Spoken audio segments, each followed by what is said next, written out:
Right, so hello and welcome back to Books and Things, and welcome to another Victober video. And today I'm going to be giving you some tips and tricks and do's and don'ts for reading Thomas Hardy.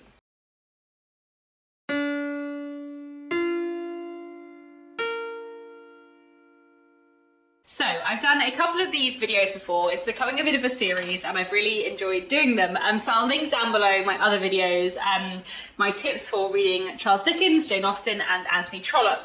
Today I'm going to be giving you some tips for reading Thomas Hardy, and then later in the month I'm going to be giving you some tips for reading Elizabeth Gaskell. And hopefully this is a video that will be useful for people who either have read a little bit of Thomas Hardy or haven't read any Thomas Hardy at all and are kind of right at the beginning of getting into Thomas Hardy. I will say that in this video I'm going to be focusing on Thomas Hardy's prose, not his poetry. I'm going to be focusing on his novels. I really love Thomas Hardy's poetry. He's probably my favourite poet, I think. But I don't think that the advice I would give for his poetry is necessarily the same as the advice I would give for his novels. So I think I'm just going to focus on his novels in this video rather than try and tie in the poetry too. So let me get into my tips and tricks for reading Thomas Hardy. My first tip is don't start with Tess of the D'Urbervilles or Jude the Obscure. Don't do it. So Tess of the D'Urbervilles and Jude the Obscure are two of Thomas Hardy's most famous novels, and they are brilliant, but they are also quite miserable, the most miserable of Thomas Hardy's books, and I would also say they are less accessible than other books. And to be honest, like, I love Jude the Obscure. Jude the Obscure is probably my favourite Thomas Hardy novel, but I wouldn't ever recommend starting with it. To be honest, I think it's a Hardy book you need to work your way up to a little bit because it is the most like tragic and traumatic. And then Tess of the D'Urbervilles, I don't actually love, which I think is a rogue opinion, and I feel like a lot of people do love Tess of the D'Urbervilles, but for me, Tess of the D'Urbervilles is very much like in the middle of my Hardy ranking. It's a very good book, but there are definitely ones I prefer. I started with Tess of the D'Urbervilles. I read Tess of the D'Urbervilles as a teenager and I thought it was fine. And it wasn't until I had read quite a few Hardy books. I was on, I think, my third Thomas Hardy book, so I really grew to love Thomas Hardy. And I feel like while Tess of the D'Urbervilles and Jude the Obscure are two of his most famous books, they're really not the best place to start. My second tip is do think carefully about where else to start. So in my opinion, the best place to start with Thomas Hardy is probably Far From the Madding Crowd.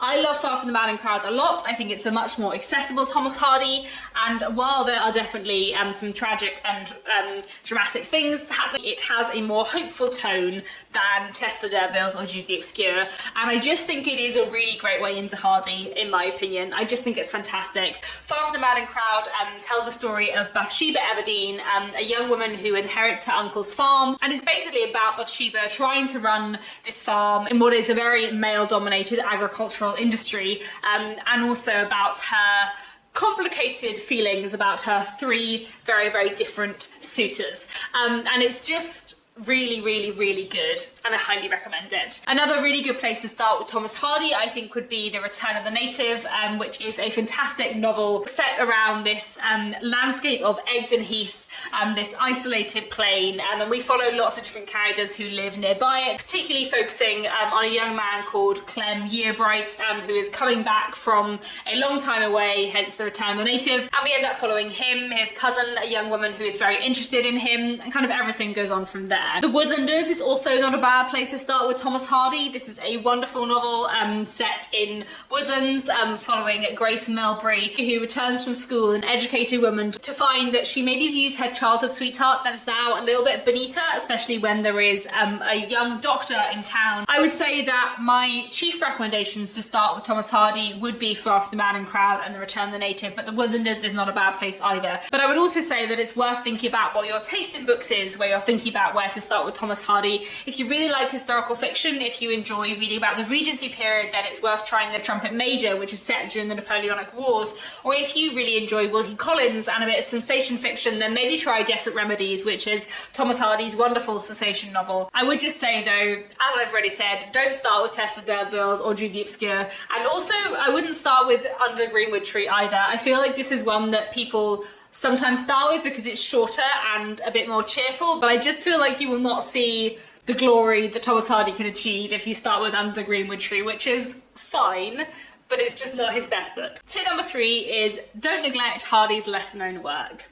except for The Well-Beloved. You should definitely neglect The Well-Beloved. So Thomas Hardy wrote 14 completed novels, but a lot of them are not very well known. So I'm going to list here his 14 novels, not in order of publication, but in order of the number of ratings they have on Goodreads from high to low, because you'll hear, as you get towards the end of the list, some of these are much more obscure. So Tess the Dudvilles, Far from the Madding Crowd, Jude the Obscure, The Mayor of Casterbridge, The Return of the Native, The Woodlanders, Under the Greenwood Tree, A Pair of Blue Eyes, Two on a Tower, The Hand of Ethelberta, Desperate Remedies, The Trumpet Major, The Well-Beloved, and finally A Laodicean. I'm sure that some people watching have not heard of some of those last few. There are quite a few Thomas Hardy novels that are just not very well known at all, and some of them are really underrated. I actually really love Desperate Remedies and The Hand of Ethelberta.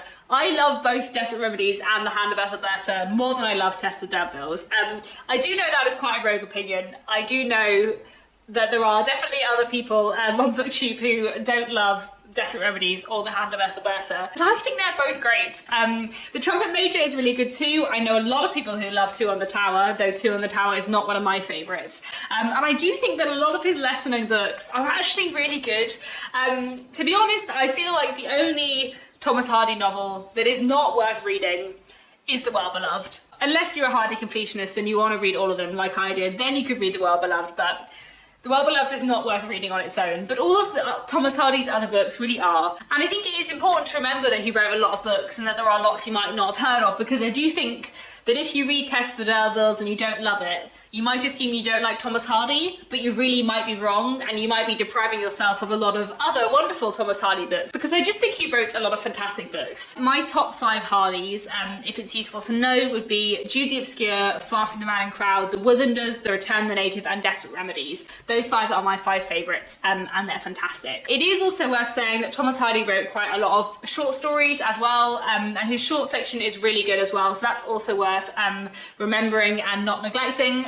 So I have read and really enjoyed Wessex Tales. I haven't read A Group of Noble Dames and Lifestyle Ironies, which are his other 2 short story collections, though I have read one short story from Lifestyle Ironies, An Imaginative Woman, which is one of my favourite short stories ever and is fantastic, so I really need to read the rest of that collection. My 4th tip is, don't be intimidated. Thomas Hardy is not that difficult and not all grim. I feel like Thomas Hardy has a reputation for being quite difficult and for being very miserable. But I don't actually think Thomas Hardy is any more difficult than other Victorian writers, and I don't actually think he's that much grimmer than a lot of other Victorian writers. A lot of Victorian writers are pretty grim and write about a lot of misery. Thomas Hardy is really not an author to be intimidated by, and sometimes his sentences are a bit long, but I actually think like his plots tend to be easier to follow than an author like Dickens. And if you've read other Victorian literature and enjoyed it, then I don't think you'll struggle with Thomas Hardy. Thomas Hardy has a big reputation for being very tragic and very grim.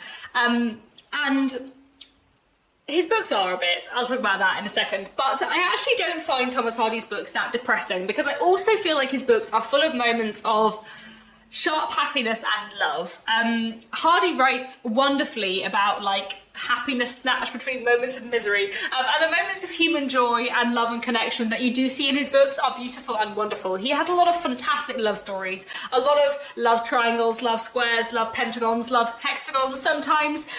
There's a lot of complicated love shapes going on, and they're amazing. And there are a lot of really beautiful moments, and there are moments of happiness in his books. Like, it's not all gloom, I promise, so don't be afraid. And also, even when his books are a bit miserable, his social criticism is so angry and impassioned that it is quite exciting to read. Like, it's not just like melancholy misery, because it's also quite exciting. I don't know. Like, Hardy is a bit gloomy, but I don't actually think he's that much gloomier than many other Victorian novels. I'm not saying there's Dickens' level of humour and chaotic fun, and sudden tragedy is definitely more likely to strike in a Thomas Hardy novel than an Anthony Trollope novel, but I actually think Thomas Hardy is less depressing than George Gissing, and I think less depressing than George Eliot. I don't think Thomas Hardy's books are any more grim than like Wuthering Heights by Emily Bronte or several of Gaskell's books, which feature a lot of death.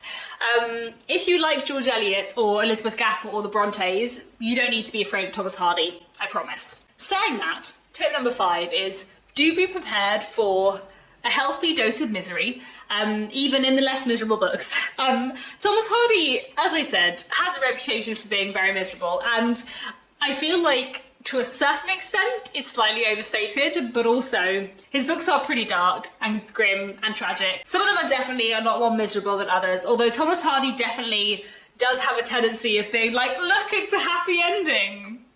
Or is it? I would say that of Thomas Hardy's novels, the two that are probably the most traumatic and tragic are Jude the Obscure and Tess of the D'Urbervilles. The one that is like the least tragic is Under the Greenwood Tree, although it's got a little undertone in places.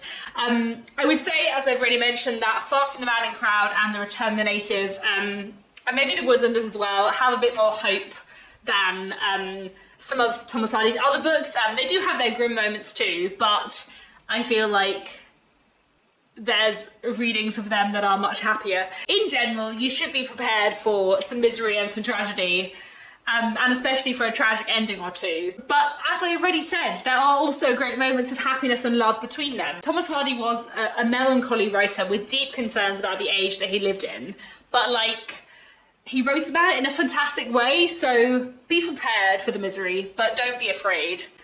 It's great, I promise. My sixth tip is, don't think you have to be really excited about nature. To be honest, I feel like this is probably a tip that isn't necessarily that useful for everyone, but it's a tip I needed when I was first getting into reading Thomas Hardy. Another thing Thomas Hardy has a reputation for, as well as being a writer of miserable novels, is he has a reputation for being a wonderful nature writer who describes nature in a beautiful way. But personally, I have very little interest in nature writing. I'm sure that Thomas Hardy's nature writing is beautiful, but to be honest with you, I have read all of Thomas Hardy's books and I love them hugely, and I've never really noticed the amazing nature writing that everyone goes on about. Obviously, some people love nature writing, and that's great. I think if you love nature writing, you will find that in Thomas Hardy's books, and you'll love his long passages talking about the countryside. But I also think that if you have zero interest in nature writing, you will still love Thomas Hardy. What I love about Thomas Hardy is not the way he writes about the landscape, but the way that he writes about people and how people interact with the landscape and with each other. I love Thomas Hardy's rural novels, not for his nature writing, but for his exploration of rural communities. And the books where I remember the landscape most strongly are books like The Woodlanders and The Return of the Native, where the landscape plays a role in how the characters act. You know, the isolation of these communities because of the landscapes they live in, that is the stuff that I find really, really interesting. And I feel like when people talk about nature writing, maybe that is what they mean, but that's never what I used to think that they meant. And I was always feeling like I had missed something in Thomas Hardy, but actually you can get an awful lot out of Thomas Hardy's novels without focusing on the nature writings. Tip number 7 is, don't necessarily expect to like Thomas Hardy's characters. So Thomas Hardy writes a lot of complicated and sometimes awful characters. In quite a lot of his novels, there is like one character who is lovely, who you can hold on to and appreciate and enjoy all the way through the novel, such as Gabriel Oak in Far From the Madding Crowd, or the glorious Diggory, my favourite Hardy character, in The Return of the Native, or Marty South in The Woodlanders is great as well. There are quite a few of his books where, even amongst all the awful people, there are a few really good people who you can cling to and enjoy. But there are some of his books, such as The Mayor of Casterbridge, where it can be a little bit hard to find anyone to really, really, really love.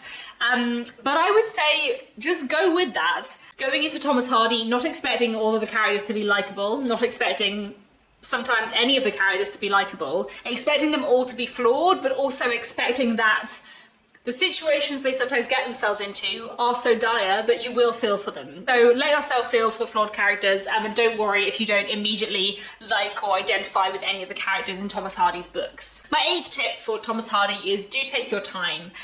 I feel like this applies both to like his individual books, some of which are pretty rich, so you know, take them slowly, don't feel you have to read them very quickly. A lot of Thomas Hardy books are not as long as like Dickens's books, but I actually think in some ways they're slower reads because some of them are less like immediately plot driven and they can be a bit heavier in terms of the emotional weight of things.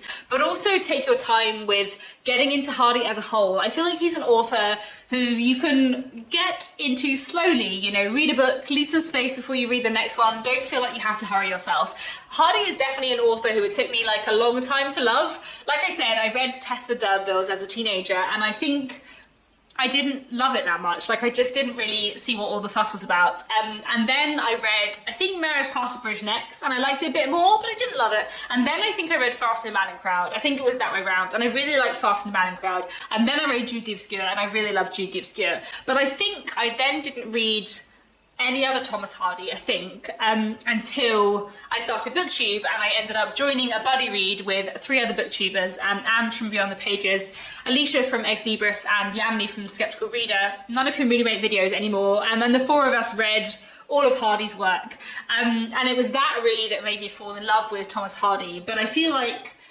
Thomas Hardy was an author who I wouldn't have considered a favourite author until probably nearly a decade after I first read a book by him. And I feel like Thomas Hardy is an author who it's fine to take your time with, and that's okay. Then finally, my 9th and 10th tips are the same as they have been for Jane Austen, for Charles Dickens, for Anthony Trollope, as they will be for everything in this series, because I do think they're really valid advice for all classics and for getting into new 19th century authors. So tip number 9 is do try Thomas Hardy's books on audiobooks. Hardy is really great on audiobook. I feel like his beautiful writing, and in fact his nature writing, comes through more on audiobook. Actually, I do remember the first time I've ever thought, oh, that was some really nice nature writing when reading a Thomas Hardy book was when I listened to The Woodlanders a year or 2 ago as a reread, and that was the first time I ever appreciated a nice sentence about nature in Thomas Hardy's books, rather than just appreciating his characterization and his social criticism. And I feel like I don't know why I get more out of that side of his books on audiobook, but I do. And I feel like his beautiful writing does come across a bit more on audiobook. I also think that sometimes the dialect will be a bit easier on audiobook. In general, it doesn't tend to be Thomas Hardy's central characters who are speaking in dialect, but sometimes there's a minor character or 2 who has a bit of dialect written out on the page, and actually listening to a Thomas Hardy book where all the characters are speaking in a southwest accent is quite useful to help you engage with the setting.